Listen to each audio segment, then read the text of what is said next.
The Ghost in the Bride's Chamber. The house was a genuine old house of a very quaint description, teeming with old carvings and beams and panels, and having an excellent old staircase, and a gallery or upper staircase cut off from it by a curious fencework of old oak, or the old Honduras mahogany wood.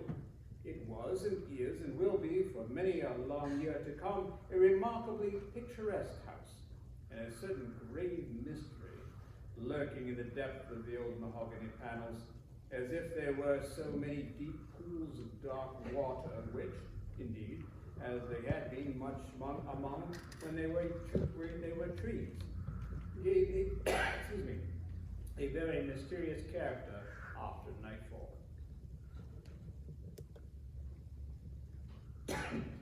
When Mr. Goodchild and Mr. Idle had first alighted at the door and stepped into the somber panel,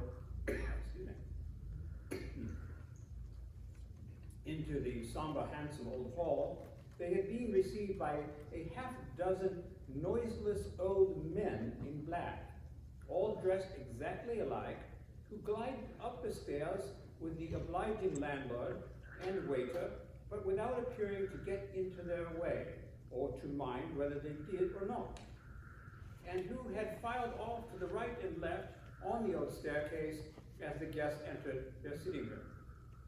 It was then broad, bright day.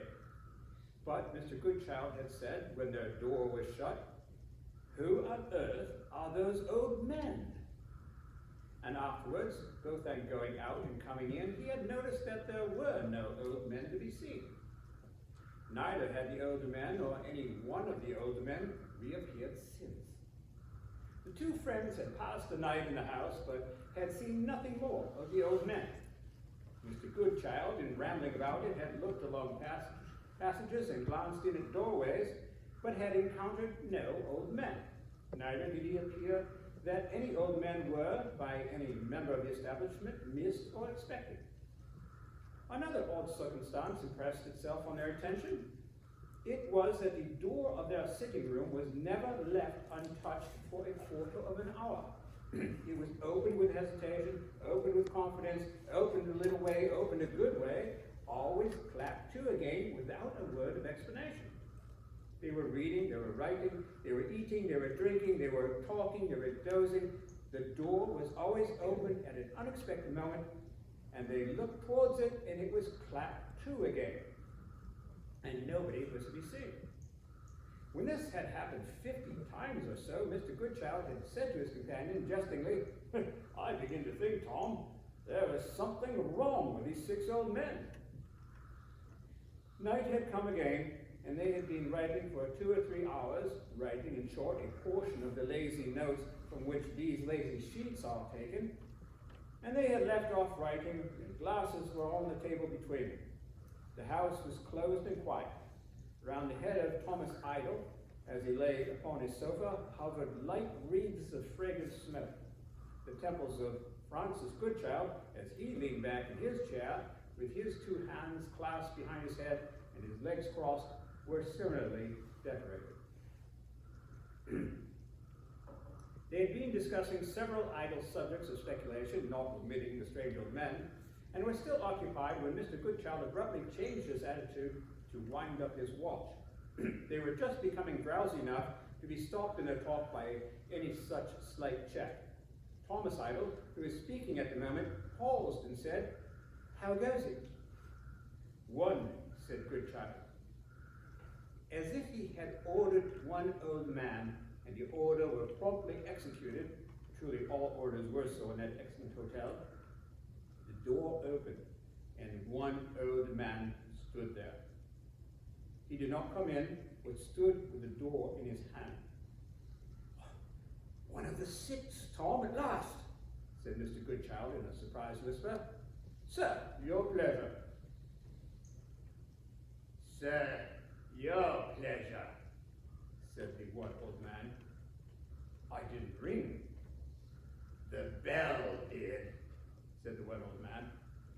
He said bell in a deep, strong way that would have expressed the church bell. I had the pleasure, I believe, of seeing you yesterday, said Goodchild. I cannot undertake to say for certain, was the grim reply of the one old man. I think you saw me, did you not? Saw you? Said the old man. Oh yes, I saw you.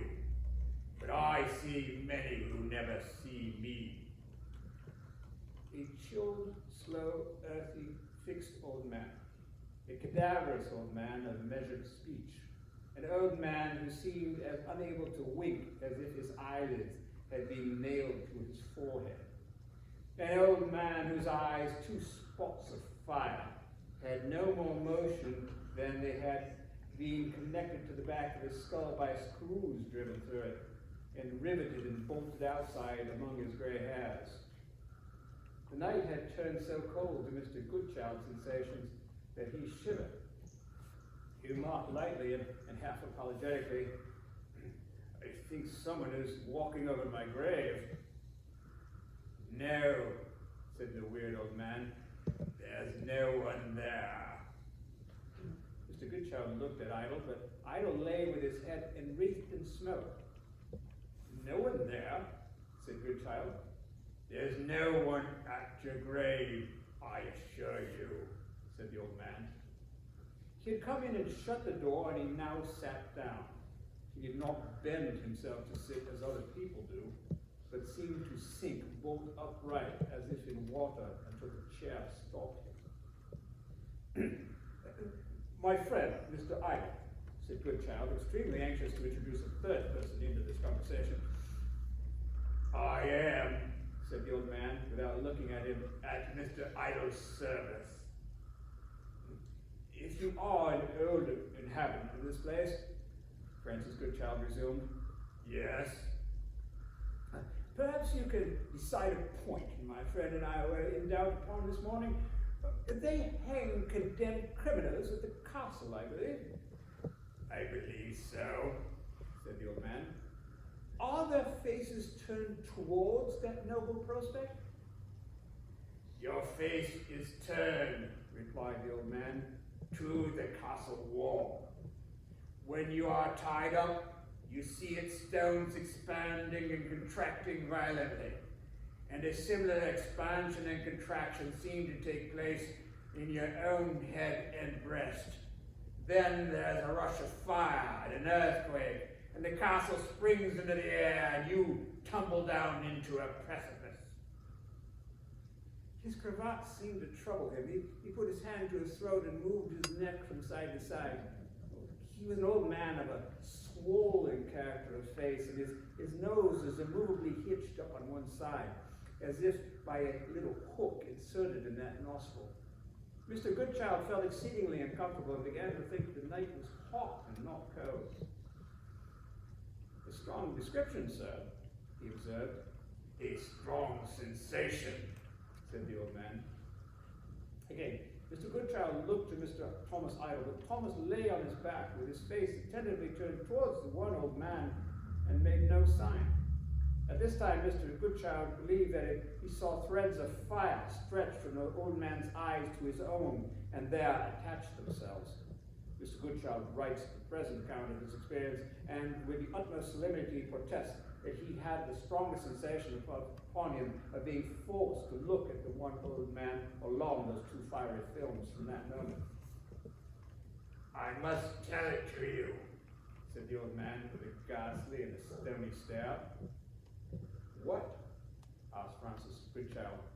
You know where it took place. Yonder. Now, whether he pointed to the room above or the room below, or to any room in that old house, or to a room in some other old house on that old town, Mr. Goodchild was not, nor is, nor ever can be sure. He is confused by the circumstances that the right forefinger of the one old man seemed to dip itself in one of the threads of fire, light itself, and make a fiery start in the air as it pointed somewhere. Having pointed somewhere, it went out. You know she was a bride, said the old man. Well, I know they still send up bride cake, Mr. Goodchild faltered. This is a very oppressive air.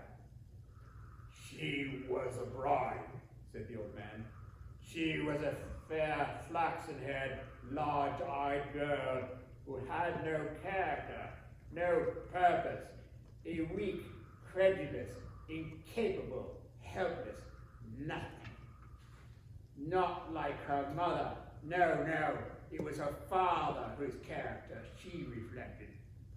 Her mother had taken care to secure everything to herself for her own life when the father of this girl, a child at the time, died of sheer helplessness, no other disorder.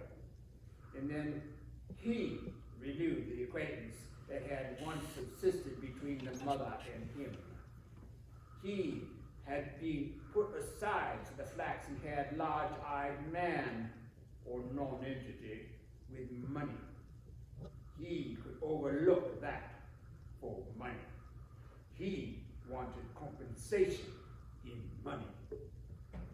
So he returned to the side of that woman, the mother, made love to her again, danced attendance on her, and submitted himself to her whims. She wreaked upon him every whim she had or could invent. He bore it, and bore the more. The more he wanted compensation in money, the more he was resolved to have it. But lo, before he got it, she cheated him. In one of her imperious states, she froze and never thawed again. She put her hands to her head one night and uttered a cry, stiffened, and lay in that attitude certain hours and died. Again, he had got no compensation from her in money yet. Blight and murrain on her, not a penny. He hated her throughout that second pursuit and had longed for retaliation on her.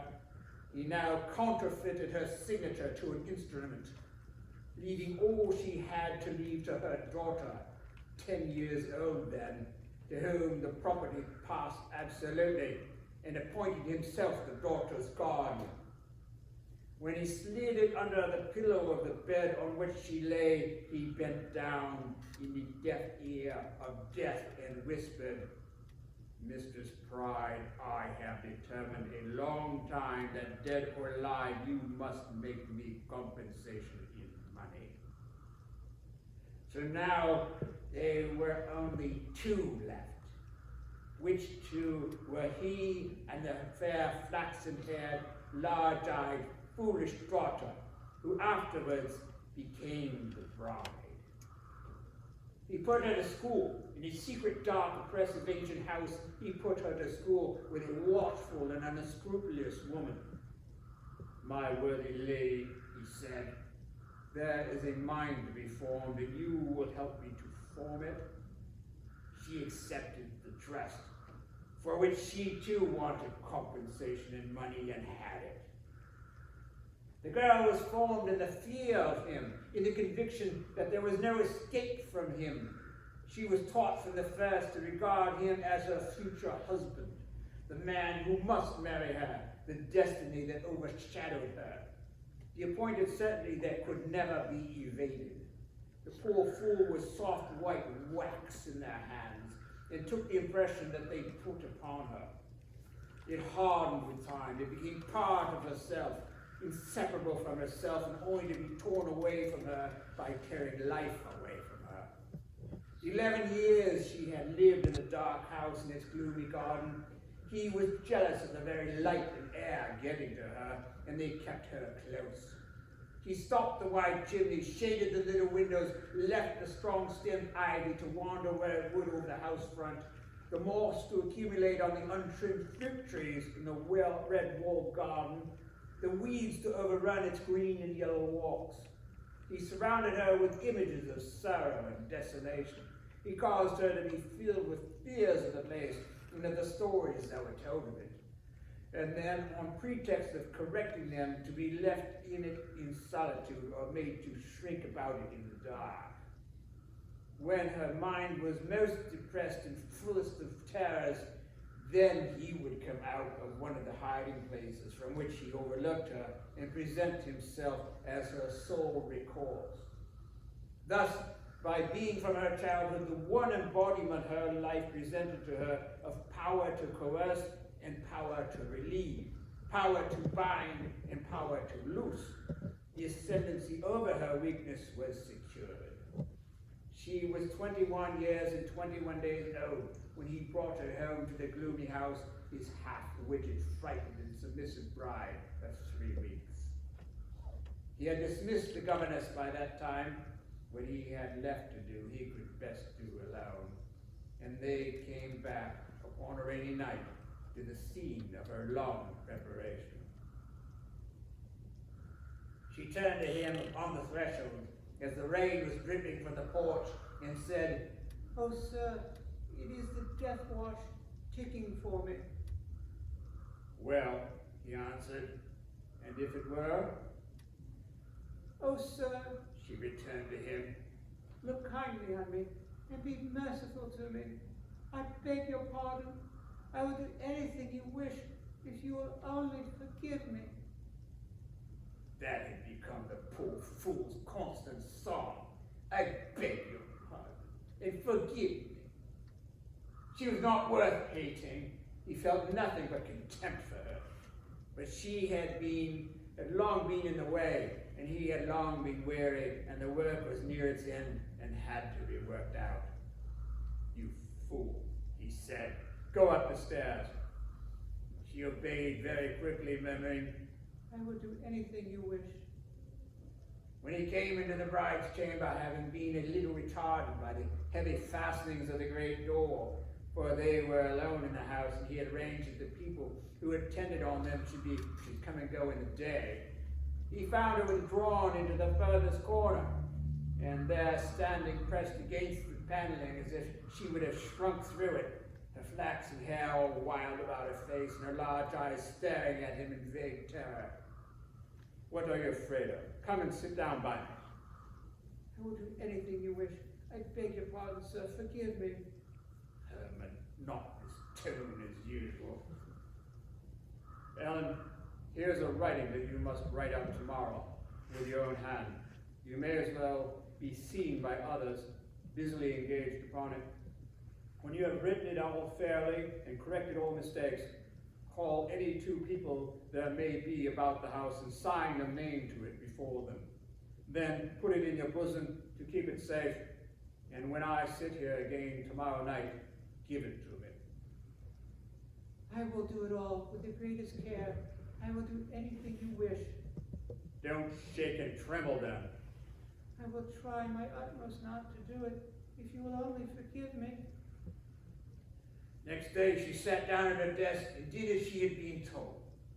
He often passed in and out of the room to observe her, and always saw her slowly and laboriously writing, repeating to herself the words she copied, in appearance quite mechanically, without caring or endeavoring to comprehend them.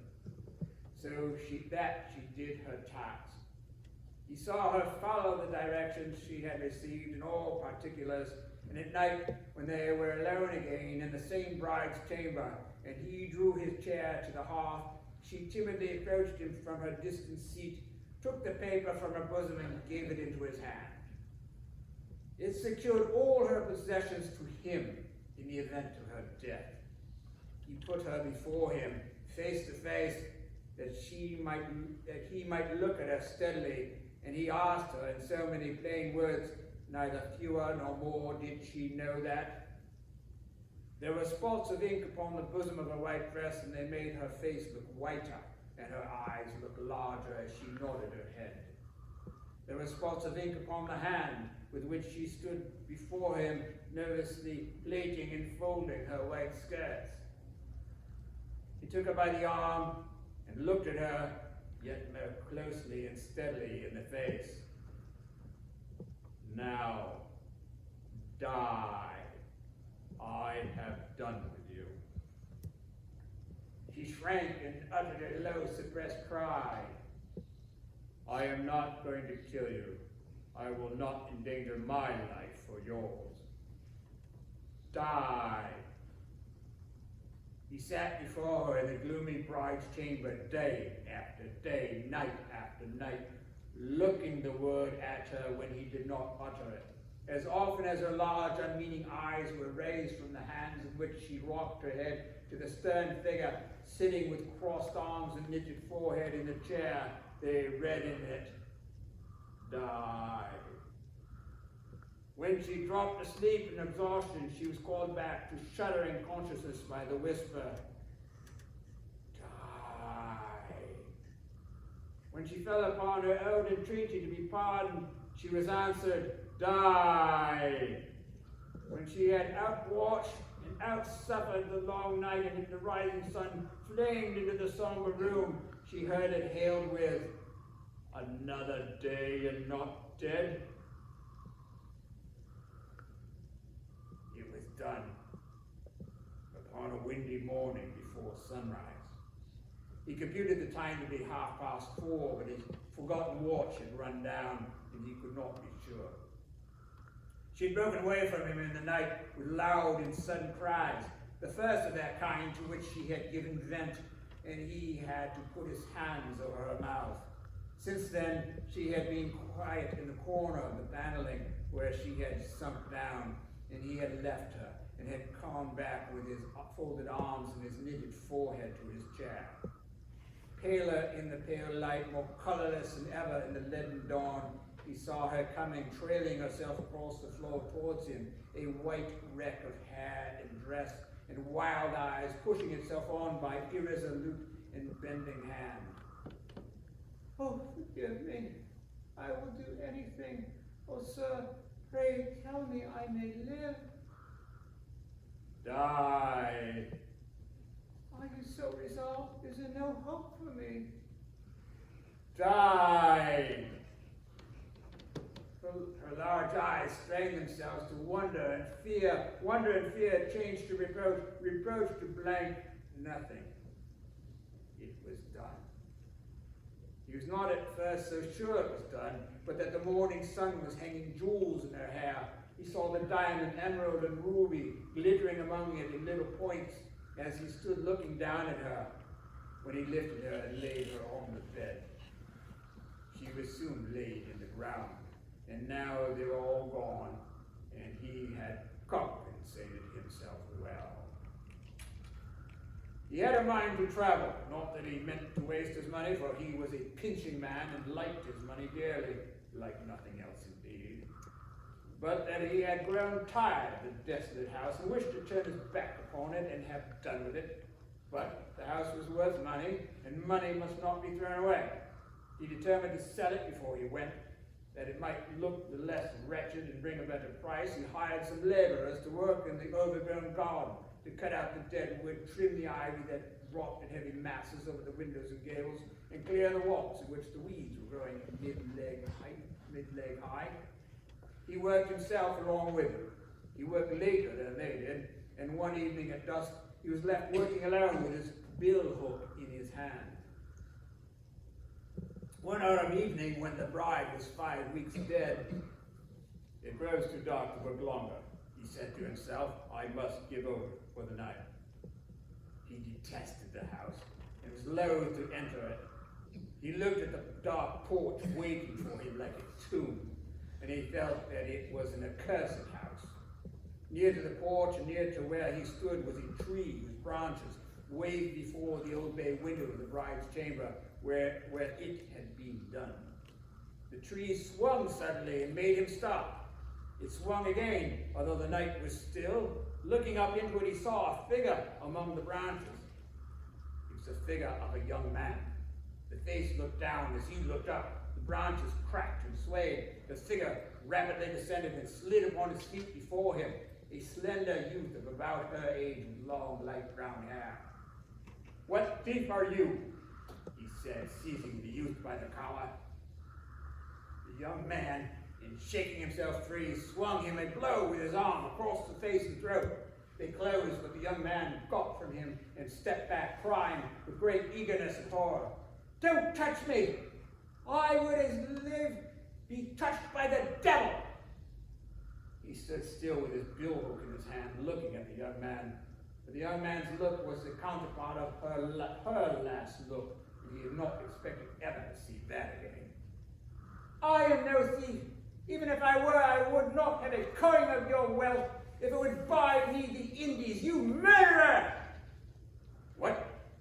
I climbed it, said the young man, Pointing up at the tree. for the first time nigh 4 years ago. I climbed it to look at her. I saw her. I spoke to her. I have climbed it many a time to watch and listen for her. I was a boy hidden among its leaves when from that bay window she gave me this. He showed a tress of flaxen hair tied with a mourning ribbon. Her life, Said the young man. was a more life of mourning. She gave me this, a token of it, and a sign that she was dead to everyone but you. If I had been older, if I had seen her sooner, I might have saved her from you. But she was fast in the web when I first climbed the tree. So what could I do to break it? In saying these words, he burst into a fit of sobbing and crying, weakly at first, then passionately. Murderer! I climbed the tree on the night when you brought her back. I heard her from the tree speak of the death watch all at the door. I was 3 times in the tree while you were shut up with her, slowly killing her. I saw her from the tree, lying dead upon her bed. I watched you from the tree for proofs and traces of your guilt. The manner of it is a mystery to me yet, but I will pursue you until you have rendered up your life to the hangman. You shall never, until then, be rid of me. I love her. I can know no relenting towards you. Murderer! I loved her. The youth was bareheaded, his hat having fluttered away in his descent from the tree. He moved towards the gate.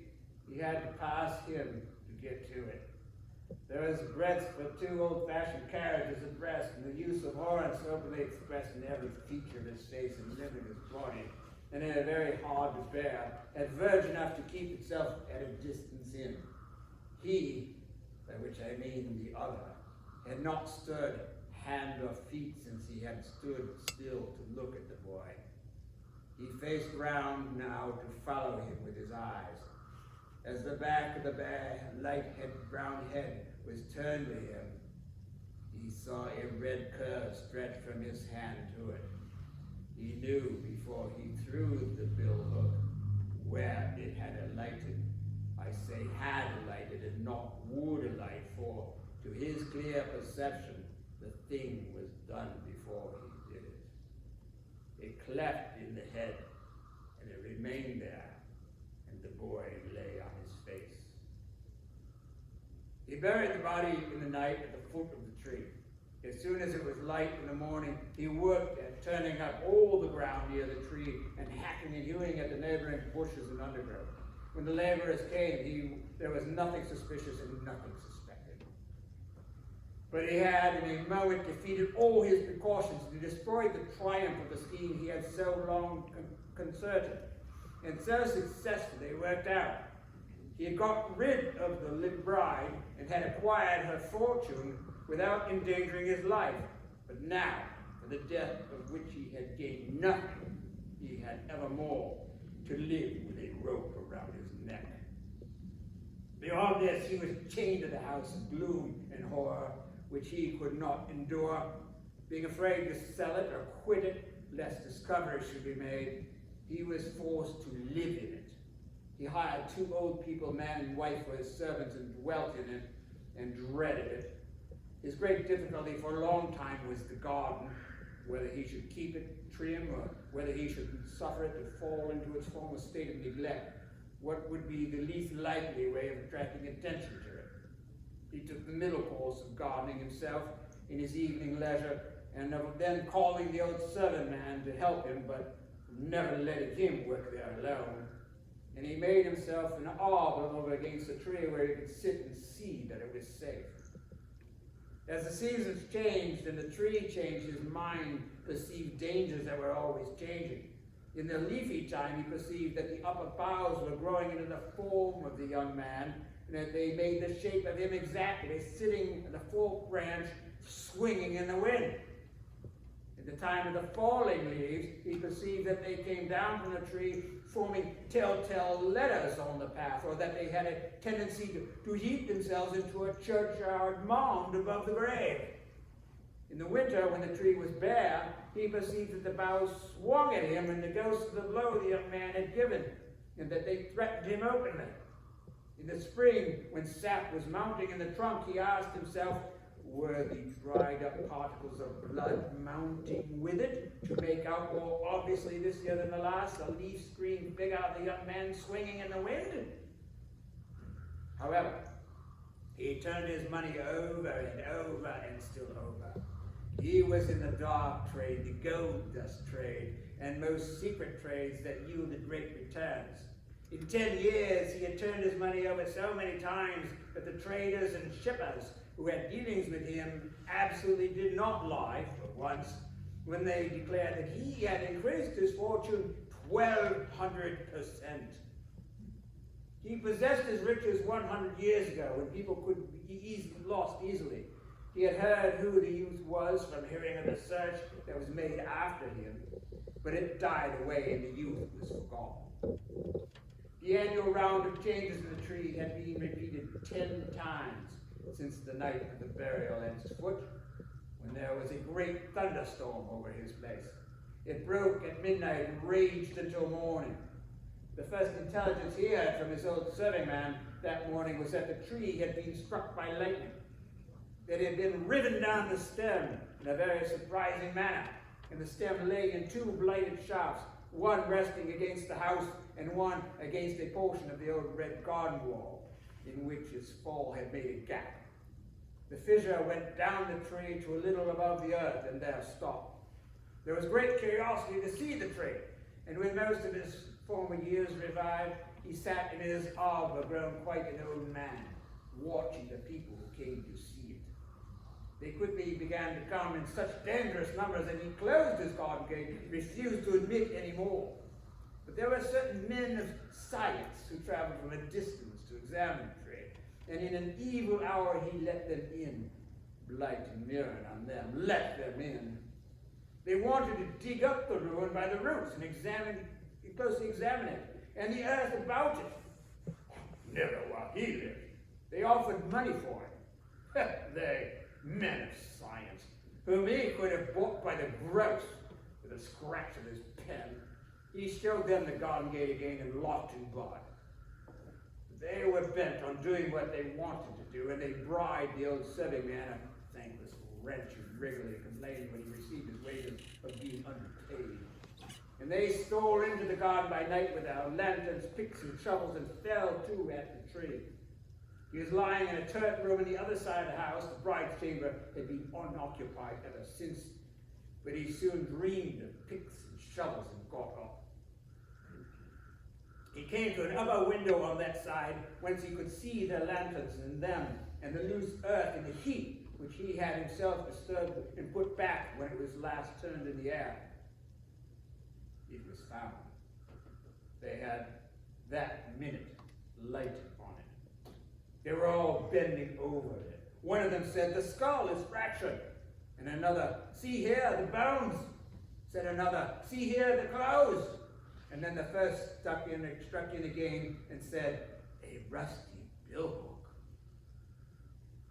He became sensible next day that he was already put under a strict watch, and that he could go nowhere without being followed.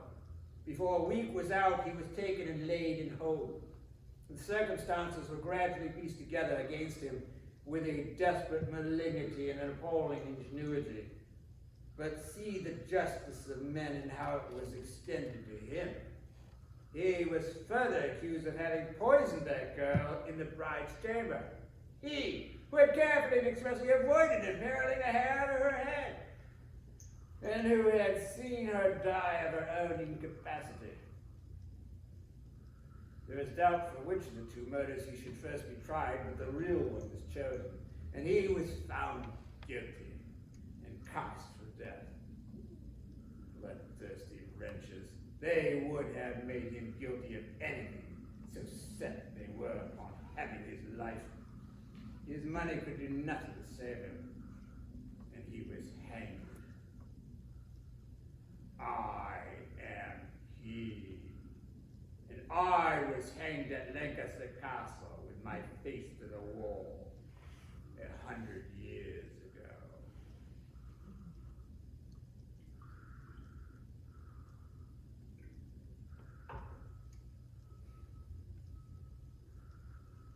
At this terrific announcement, Mr. Goodchild tried to rise and cry out, but the two fiery lines extending from the old man's eyes to his own kept him down, and he could not utter a sound. His sense of hearing, however, was acute, and he could hear the clock strike 2. No sooner had he heard the clock strike 2 than he saw before him 2 old men. 2! The eyes of each connected with his eyes by 2 films of fire, each exactly like the other, each addressing him at precisely one and the same instant, each gnashing the same teeth in the same head, with the same twitched nostril above them, and the same suffused expression around it. 2 old men, differing in nothing, equally distinct to the sight, the copy no fainter than the original, the second as real as the first. At what time, said the 2 old men, did you arrive at the door below? At 6. And there were 6 old men upon the stairs? Mr. Goodchild, having wiped the perspiration from his brow, tried to do it. The 2 old men proceeded in one voice and in a singular number. I had been atomized, but had not yet had my skeleton put together and rehung on an iron hook, when it began to be whispered that the bride's chamber was haunted. It was haunted, and I was there. We were there. She and I were there. I in the chair upon the hearth, she a white wreck again, trailing itself towards me on the floor. But I was the speaker no more, and the one word that she said to me from midnight until dawn was, "Live." The youth was there likewise in the tree outside the window, coming and going in the moonlight as the tree bent and gave. He has ever since been there, peeping in at me in my torment, revealing to me by snatches, by the pale light and slaty shadows, where he comes and goes bareheaded, a billhook standing edgewise in his hair. In the bride's chamber every night, from midnight till dawn, 1 month of the year excepted, as I'm going to tell you, he hides in the tree and she comes towards me on the floor, always approaching, never coming nearer, always visible as if by moonlight, whether the moon shines or no, always saying from midnight until dawn her one word, "Live."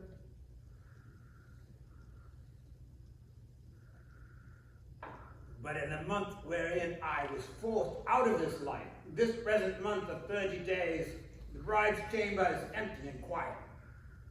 Not so my old dungeon. Not so the rooms where I was restless and afraid for 10 years.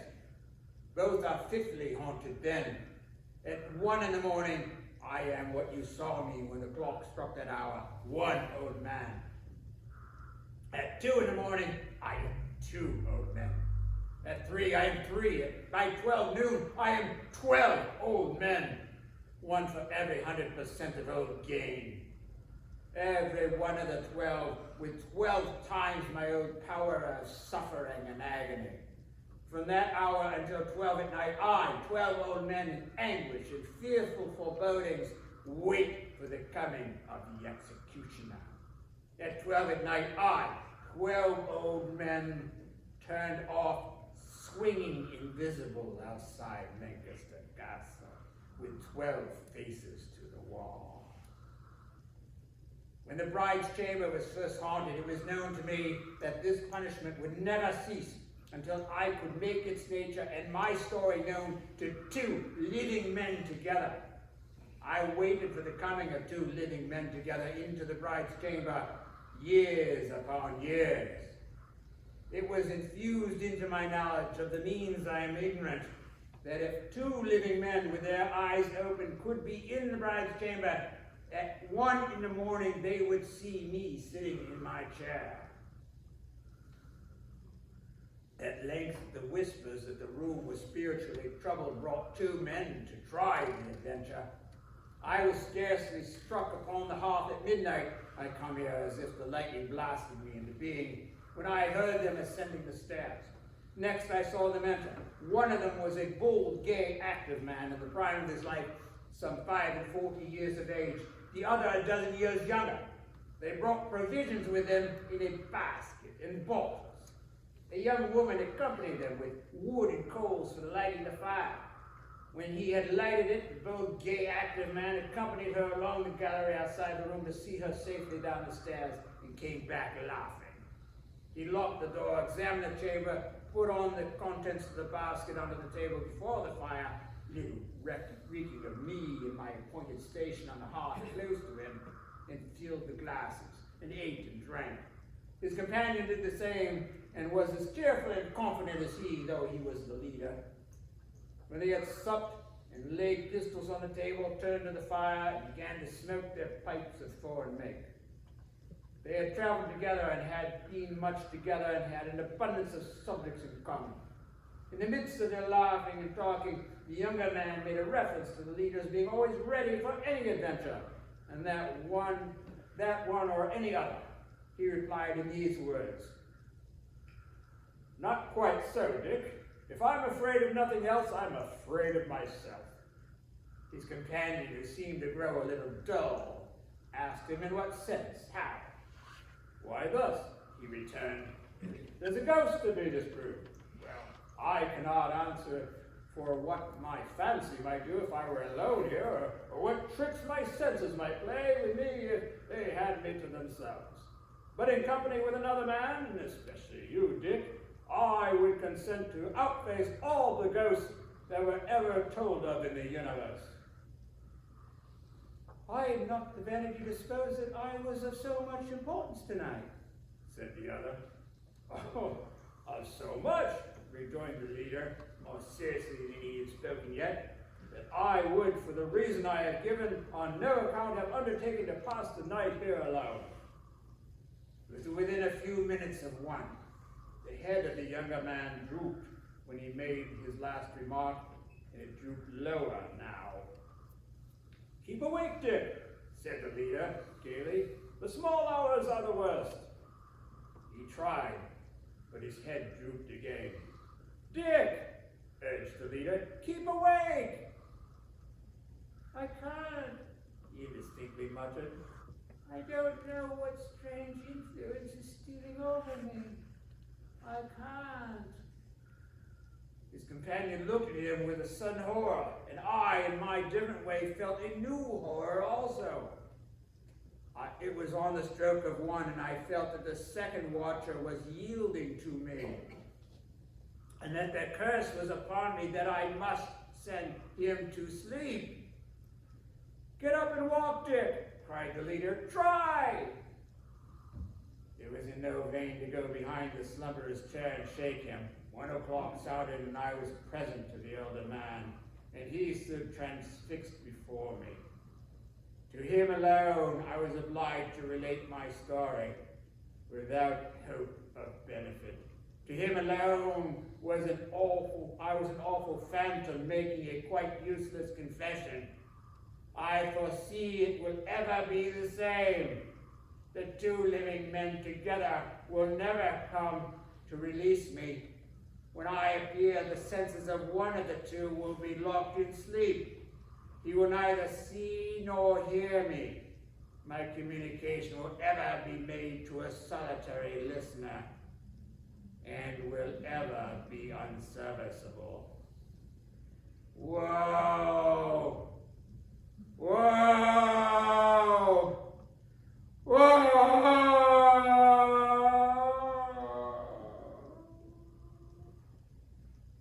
As the 2 old men, with these words, wrung their hands, and it shot into Mr. Goodchild's mind that he was in the terrible situation of being virtually alone with the spectre, And then Mr. Idle's immovability was explained by his having been charmed asleep at 1 o'clock.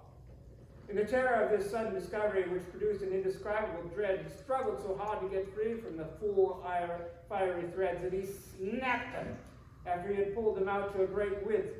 Being then out of bounds, he caught up Mr. Idle from the sofa and rushed downstairs with him. The end.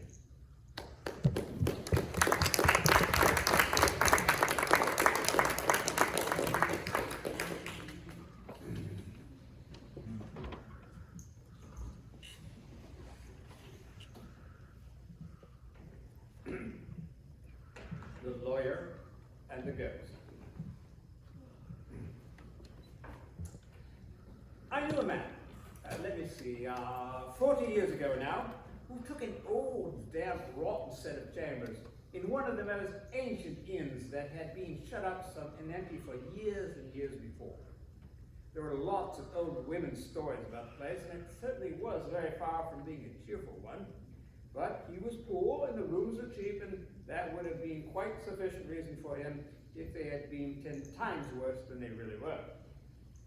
Now, he was obliged to take some moldering fixtures that were on the place, and among the rest was a great lumbering wooden press for papers with large glass doors and a green curtain inside.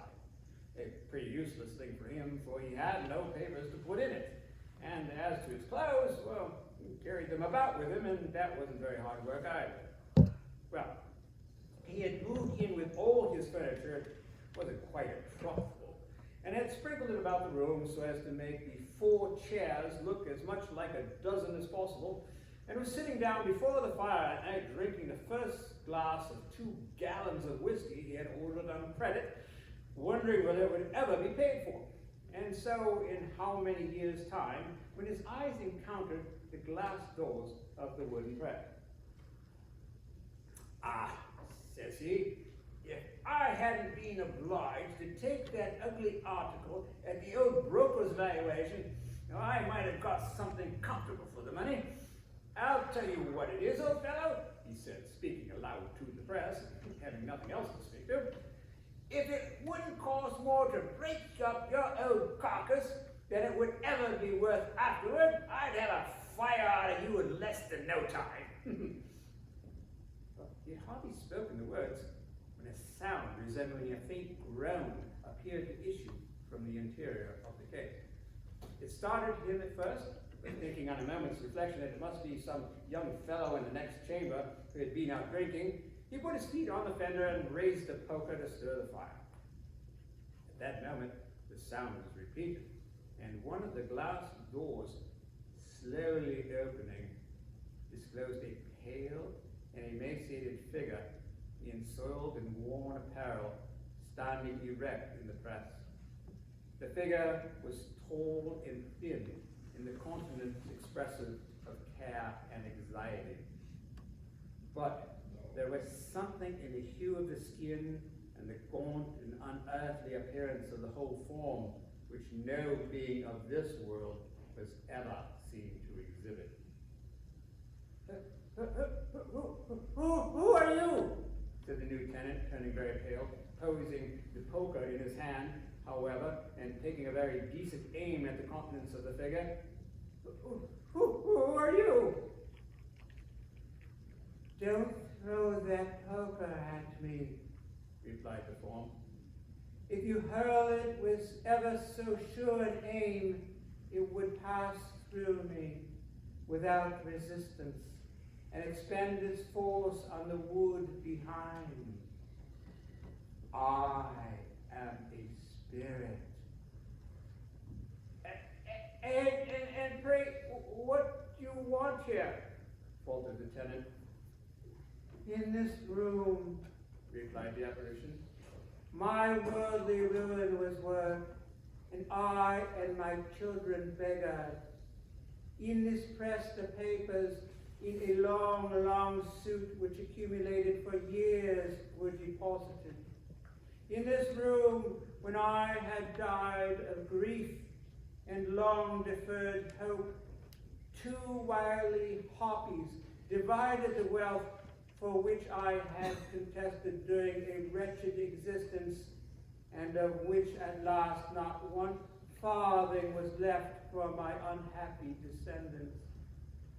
I terrified them from the spot, and since that day have prowled by night, the only period at which I can revisit the earth, about the scenes of my long protracted misery. This apartment is mine. Leave it to me.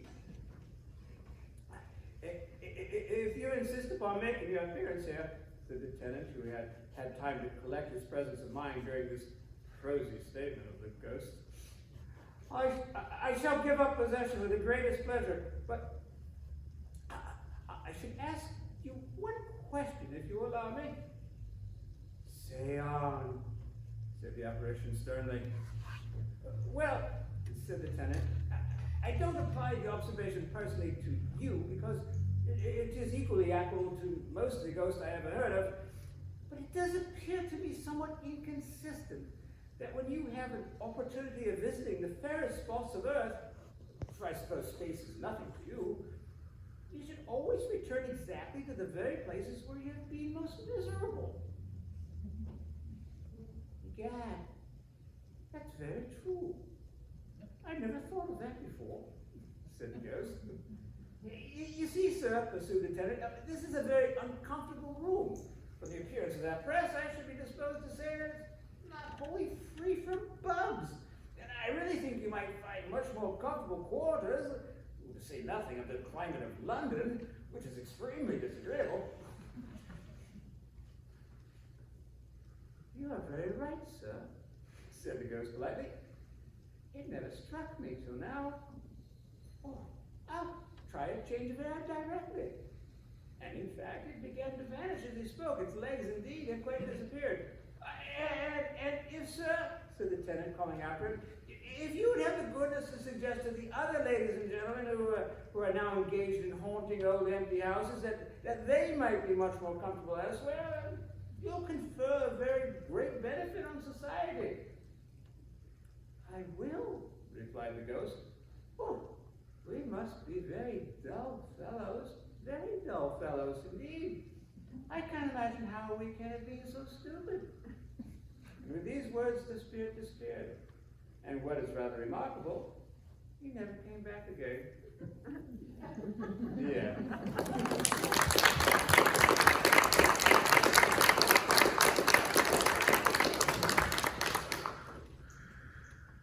Ladies and gentlemen, you have heard so much of my voice tonight, I will not inflict on you the additional task of hearing any more from me. I know and feel fully well that no amount of speech to which I could give utterance could formally express my sense of the honor and distinction you have conferred upon me, or the heartfelt gratification I have in its reception. Allow me to make a reluctant plea, wishing you, one and all, that your spirits may be kind and friendly, and that you experience the thrills and chills so enjoyable in this ghoulish season.